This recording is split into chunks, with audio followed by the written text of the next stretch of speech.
Bismillahirrahmanirrahim. Assalamualaikum warahmatullahi wabarakatuh. Halo semua, kembali lagi di Programmer Copas. Kali ini kita akan membahas eager dan lazy loading. Sebelumnya juga saya ingin meminta maaf kepada teman-teman jika ada suara yang mengganggu ya, teman-teman. Oke. Sebelum praktek, ada baiknya kita belajar teori ya, terlebih dahulu tentang apa itu eager dan lazy loading. Oke ya, kita langsung ke materi. Sebelum kita masuk ke materi inti, ada baiknya saya perkenalan terlebih dahulu. Perkenalkan, nama saya Aryadi Ahmad. Saya adalah penggagas dari Programmer Copas. Pekerjaan saya adalah software engineer, khususnya di backend engineer ya. Saya sudah bekerja kurang lebih 5 tahun di bidang ini. Dan buat teman-teman yang ingin terhubung di LinkedIn, silahkan kunjungi LinkedIn saya terakan di deskripsi ya. Dan buat teman-teman yang ingin melihat repo saya, bisa kunjungi GitHub saya terakan juga di deskripsi. Dan buat teman-teman yang suka dengan tulisan, saya juga punya tulisan di gitbook.io dengan nama Aryadi Programming.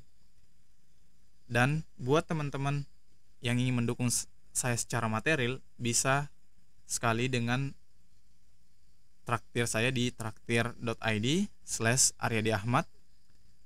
Atau teman-teman tidak bisa mendukung secara material, bisa sekali dengan subscribe ya, yang belum subscribe. Ya teman-teman, terima kasih. Oke, kita langsung ke materi. Apa itu eager loading? Eager loading adalah metode pemuatan data di mana semua data yang dibutuhkan dalam sebuah query dimuat sekaligus pada saat query dijalankan. Ini membuat kode lebih efisien karena meminimalkan jumlah query database yang dijalankan. Jadi dengan eager loading, misalkan ada banyak query itu langsung dimuat satu kali query ya. Jadi satu kali proses datanya diambil semua. Itu disebut eager loading. Oke, kita lanjut. Kelebihan eager loading. Ada beberapa kelebihan eager loading. Yang pertama, meminimalkan jumlah query database yang dijalankan sehingga membuat kode lebih efisien dan performa aplikasi lebih cepat. Data yang dibutuhkan tersedia sekaligus dan dapat digunakan segera tanpa perlu membuat query tambahan.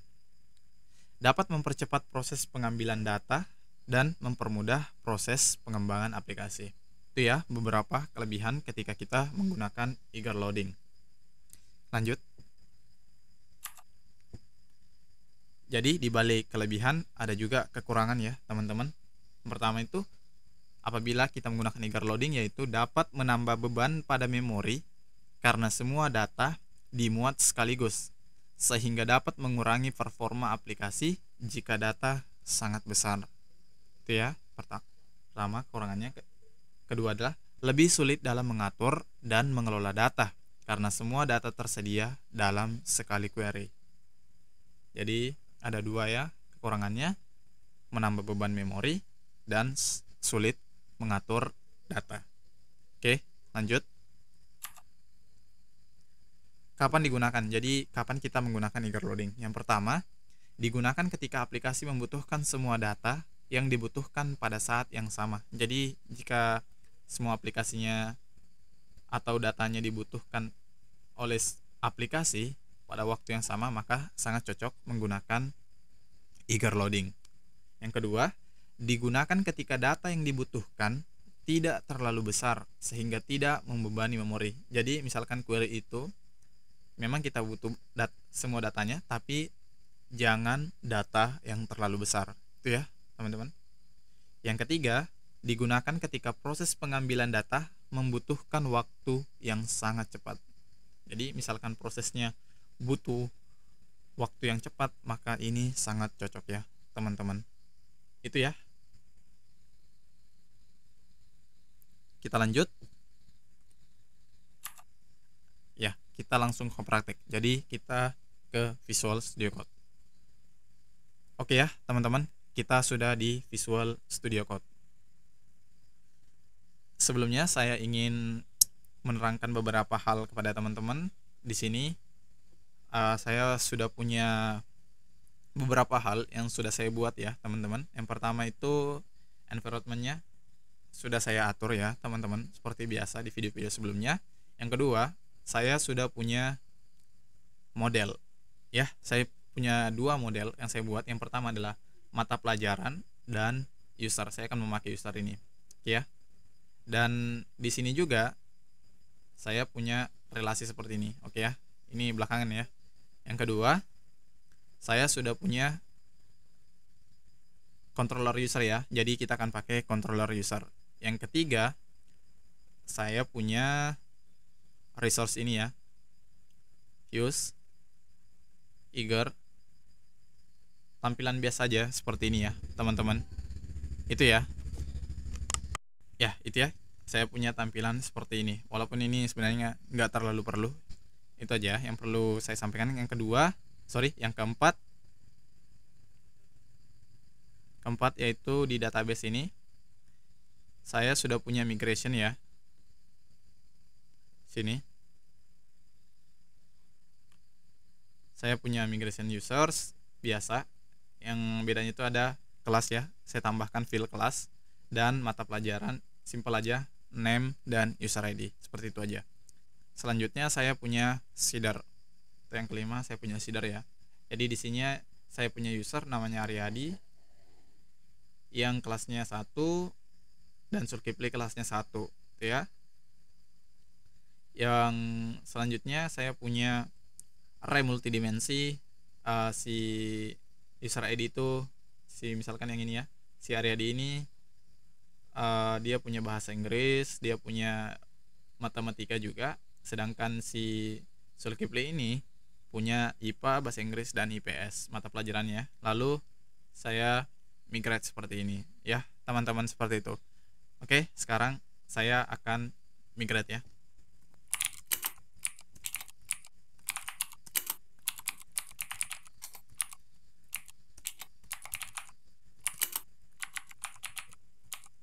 Oke, saya migrate. Oke, saya ada ya, connection refused, berarti koneksinya yang nggak jalan. Berarti docker saya jalankan dulu docker saya.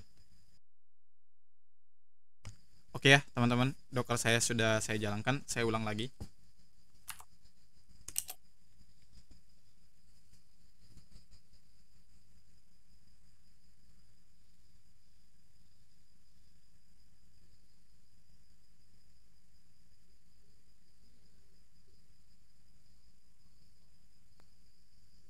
Oke ya teman-teman, sudah berhasil. Oke, sekarang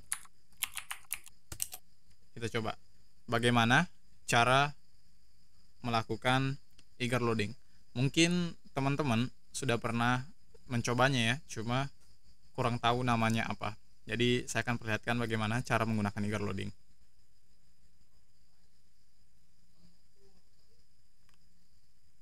Oke, kita ke controller, user controller. Lalu cara penggunanya cukup simpel ya teman-teman. Di model ini kita hanya perlu menambahkan di user adalah seperti ini, namanya relation ya.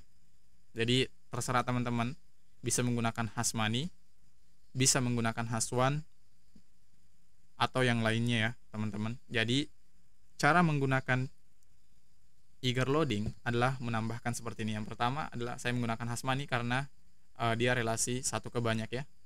Jadi dia relasi ke mata pelajaran yang foreign key-nya, kunci keduanya itu adalah user ID yang relasi ke ID si user.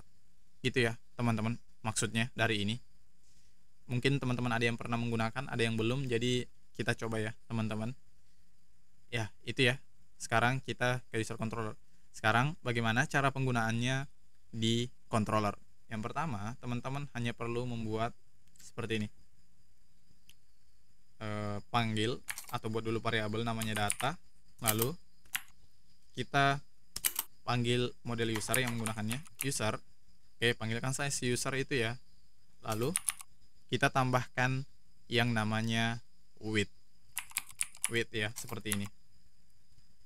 Lalu namanya apa? Namanya yang dari si ini adalah mapel, oke ya. Jadi namanya adalah mapel, oke ya. Selanjutnya teman-teman tinggal hal seperti ini. Teman-teman tinggal bisa get seperti ini. Nah, lalu kita coba DD ya. Saya nggak pakai tampilan aja ya, biar lebih mudah. Jadi saya langsung DD data ya. Oke, seperti ini. Oke, sekarang kita coba di route. Cukup simple ya teman-teman. Seperti ini aja cara penggunaan eager loading di Laravel, sangat simple ya penggunaannya. Oke, kita ke routing. Oke, saya sudah punya di sini resource eager ya. Kita coba, kita jalankan servernya. Oke, kita tunggu.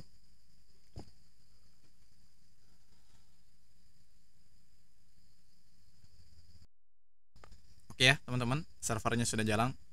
Sekarang kita ke browser. Oke ya teman-teman, kita sudah di browser. Sekarang kita tulis URL-nya, localhost 1000 eager. Kita lihat seperti ini ya teman-teman, kita dapat datanya. Nah, nanti di relationnya itu akan ada seperti ini ya teman-teman, relationnya dalam bentuk array lagi ya, namanya mapel seperti ini. Ini disebut eager loading. Jadi satu kali query langsung muat semua datanya. Atau teman-teman ingin melihat tampilannya, kita coba ya, kita lihatkan di tampilan. Kita kembali ke controller, return, view,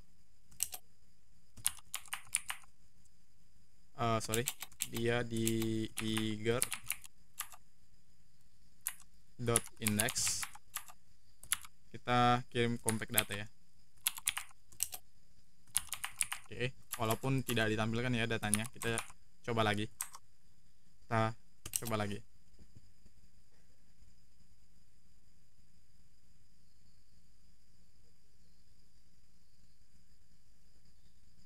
Ya, seperti ini ya. Nanti saya punya di sini ini.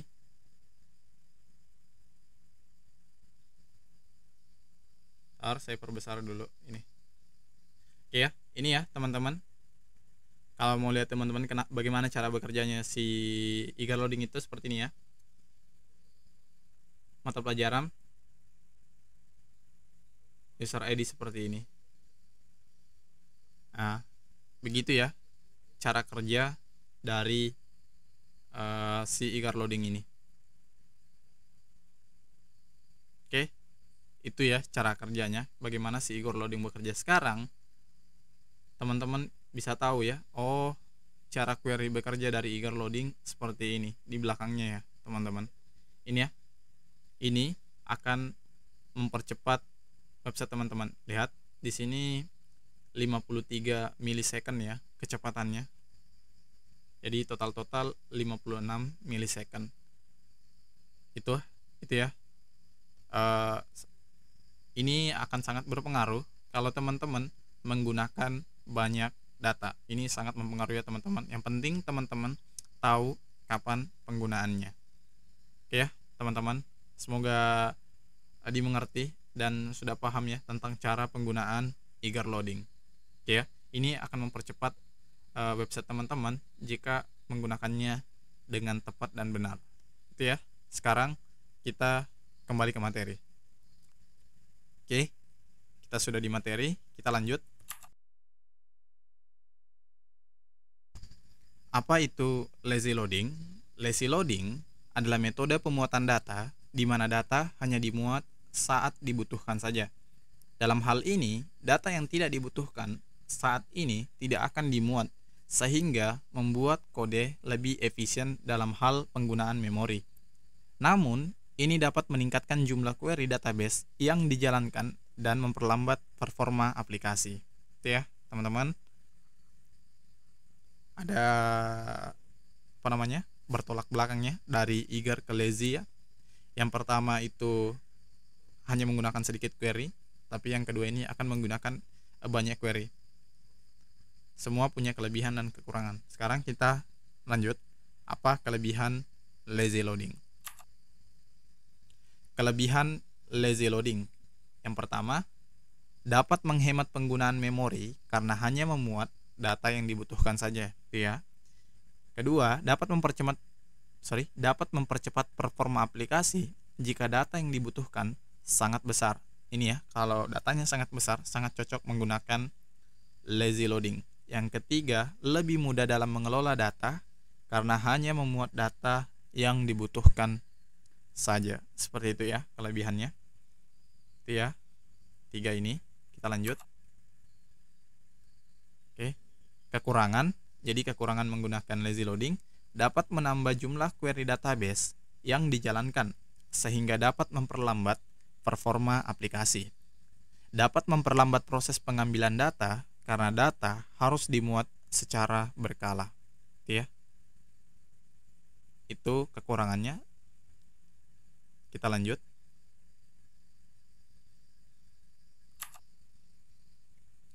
Kapan digunakan lazy loading ini?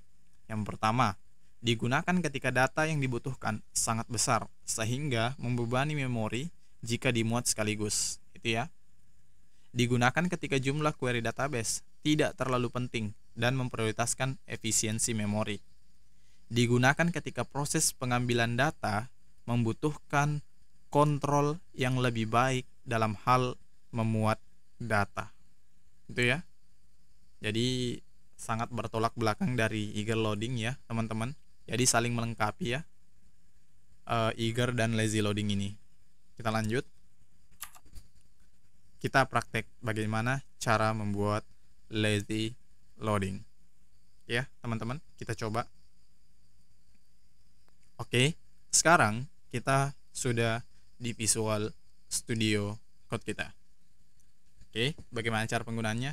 Cukup simpel ya. Kalau menggunakan lazy loading sama aja, cuma kita hilangkan yang width-nya ya, teman-teman. Kalau ingin memuat semua data ya langsung saja alt seperti ini ya, memuat data. Oke.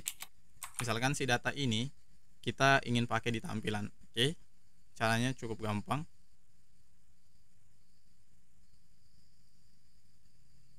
Oke, kita ke mana tampilannya? Ini. Lalu kita nomor 1 biar sekarang kita gunakan yang di sini ya. Pertama adalah data name. Oke. Lalu data kelas seperti ini. Lalu di sini kita anggaplah kita ingin looping datanya seperti itu ya. Jadi kita add for each lagi ya di sini. Nah. Lalu kita isikan adalah item dot adalah post ya. Mapel seperti ini. Sekarang kita lihat hasilnya.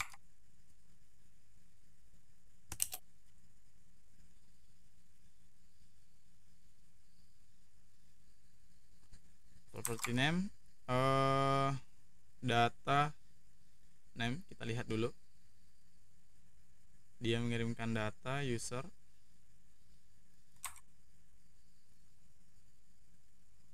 Kita punya name ya, index. Sorry, kita looping ya. Kita looping for each si data as misalkan item di sini ya. Ini salah ya. Ini adalah kita looping item mapel seperti ini, and for each seperti ini. Oke, harusnya ini ganti jadi item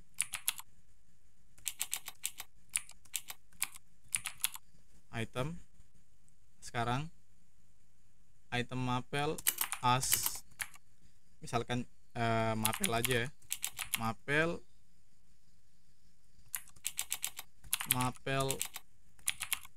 name.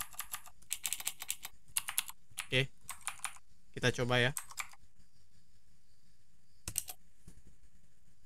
Oke teman-teman, berhasil ya. Oke, sekarang teman-teman bisa lihat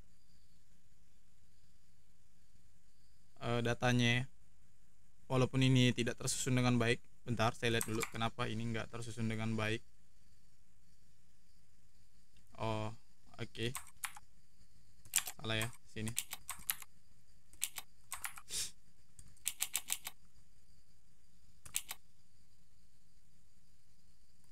And oke, pas di sini kita ulang lagi. Oke, udah bagus ya. Oke, sekarang kita lihat kalau kita menggunakan yang lazy loading itu kita butuh waktu 144 milisecond ya, dan minimal dia melakukan 2 query. Sedangkan yang pertama tadi kalau kita menggunakan eager loading itu hanya 1 query dan bisa juga seperti ini. Kita lihat ya, kalau misalkan ingin juga ditampilkan ya, sama-sama aja, cuma kalau menggunakan eager cuma 1 loading. Kita coba lihat. Ini menggunakan 2 query ya, ini lazy. Sekarang kita coba di tampilan ini terapkan ya. Oke, kita pakai with di sini, mapel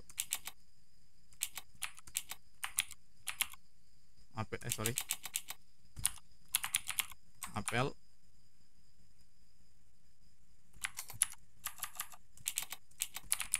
get data ya.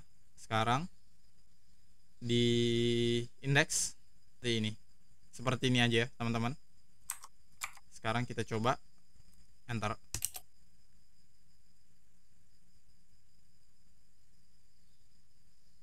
Oke, lihat ya teman-teman perbedaannya. Ini cuma 1 query, sama-sama codingannya di tampilan, dan ini cuma 84 ya, seperti tadi ya. Itu ya perbedaannya jika kita menggunakan lazy dan eager ya. Eager sangat cepat kalau datanya tidak terlalu banyak ya, sangat cepat dan kita butuh semua datanya. Tapi kalau datanya itu banyak sekali, maka sangat disarankan menggunakan lazy loading. Itu ya teman-teman, seperti ini kita sudah lihat ya perbedaannya, walaupun hasilnya sama tapi cara query-nya yang berbeda. Itu ya teman-teman. Kalau ini bermanfaat, bisa di subscribe ya teman-teman yang belum subscribe. Terima kasih. Assalamualaikum warahmatullahi wabarakatuh.